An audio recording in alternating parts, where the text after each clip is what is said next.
Hey y'all, John Walk here with LNP Lancaster Online. We are at the Solanco Fairgrounds where this Labor Day weekend there's a special auction coming up. And to talk a little bit about that, I brought in Miss Bonnie Jess Lopane. Bonnie, if you could introduce yourself and the organization for which you're affiliated. Yes, hi, I'm Bonnie Jess Lopane. I'm Vice President and Chief Development Officer for Hospice and Community Care.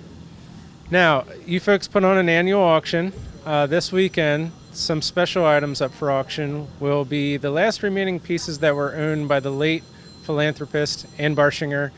A quick refresher for those who may be unfamiliar, Ann Barshinger, originally from York County, grew up on a farm in Glen Rock. Early 2000s, she moved here to Lancaster, and over the course of the next 20 years or so, ended up donating about $50 million to various organizations, many of them nonprofits, most of them in Lancaster County, where she has her name on at least a dozen buildings. She also has her name, offices, buildings over in York County. What is going to happen here this weekend, and how is what is sold benefit your organization? That's right. This is our 40th annual Labor Day auction. So this is a milestone for us. The auction is our largest fundraiser. Last year it raised $1.1 million. And over the years, it has literally raised hundreds of thousands of dollars.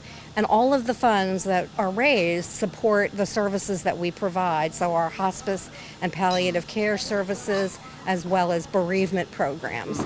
So everything that is raised here is helping people in our community. Now, in years past at this annual auction, Ann Barshinger would likely be sitting at or near the front.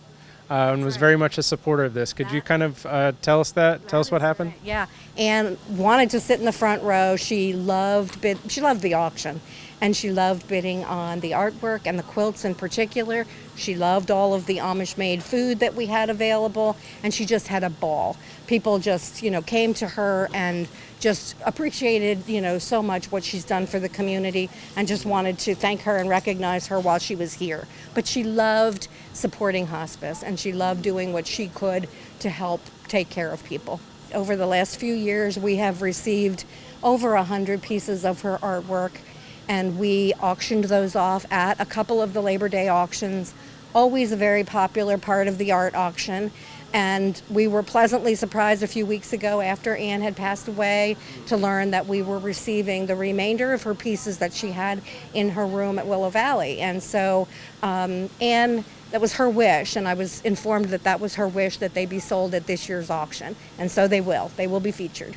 So one of the popular artists that we have 3 pieces of are Dale Ziegler, who also was a native of York County in Red Lion, and Ann and Dale knew one another. And so they had forged a very nice relationship over the years, and he was always very happy to donate to the auction.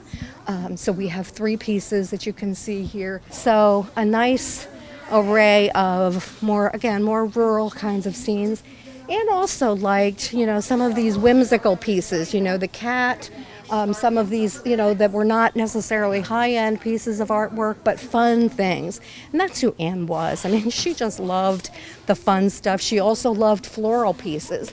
So we have a couple of those here, the sunflowers. That, to me, I knew Ann pretty well. I've known her 20 years, and that just speaks to Ann, and who she was. Just a warm, lovely lady. Ann spent a lot of her, youth and later kind of late teens, early adulthood growing up on a farm in Glen Rock. It was a dairy farm, which I bring up to say the painting behind you here is that, basically capturing a scene of a dairy farm, and that's done by local artists. It is. That is done by Sarah McCrae Morton. She loved cows, she loved animals, she loved her life on the farm, so it just spoke to who she was. All of the artwork, including Ann's, will be sold on Saturday, but then on Monday we have a whole array of things. We have all of our quilts, and we have over 100 quilts. We have all kinds of general auction items, which are throughout the auction areas, and our website is labordayauction.org. The whole schedule is on there, and all of these pieces are listed on the website as well. So there's a lot of details and information there.